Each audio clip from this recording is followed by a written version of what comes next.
Surxondaryo viloyati shahar tumanlarida tashkil etilayotgan targ'ibot avtokarvoni o'z yurishini Termiz tumanida davom etadi. Haydovchilar va piyodalarni yo'llarda tartib qoidalariga qat'iy amal qilish, tezlikni oshirish, mast holda yoki yetarlicha malakaga ega bo'lmay transport vositasini boshqarishning ayanchli oqibatlari aks etgan ko'rgazmali targ'ibot karvoni tuman markaziy ko'chalari hamda xalqaro yo'llarda harakatlandi. Uchqizil qo'rg'onida yig'ilgan fuqarolarga mas'ullar tomonidan tuman hududida sodir bo'lgan yo'l transport hodisalari haqida ma'lumotlar berilib, bu kabi salbiy holatlarning oldini olish uchun yo'llarda qoidalarga amal qilib, o'zi va o'zgalarning hayotiga xavf tug'dirmay harakatlanishga chaqirildi. E'tiborli bo'lib, tezlikni oshirmasdan o'zlaringiz hayotlaringiz uchun birovni hayotiga xavf solmay turib harakatlanish kerak-da. Uzoq yo'lda yurayotgan vaqtingizda hushyor bo'lib, uyqungiz kelayotgan payt dam oladigan joyga dam olish kerak.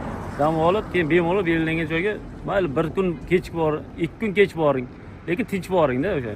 Maqsadimiz shu yo'llarda harakat xavfsizligini ta'minlash, shu yo'l transport hodisasini oldini olishda. Shunday avtokarvonlarimiz boshqa joylarda ham bo'lsa, yo'llarimizdagi haydovchilarni hushyorlikka chaqirib, bu avtoavariyalarni oldini olishga sabab bo'ladi. Shu targ'ibot ishlarini olib borayotgan yo'l inspektor xodimlarimizga ham ishlariga rivoj tilab, doimiy shunday avtokarvonlarni o'tkazishga tilakdoshmiz. Avtokarvon mahallalar, ko'chalar va aholi gavjum joylarda namoyish etildi.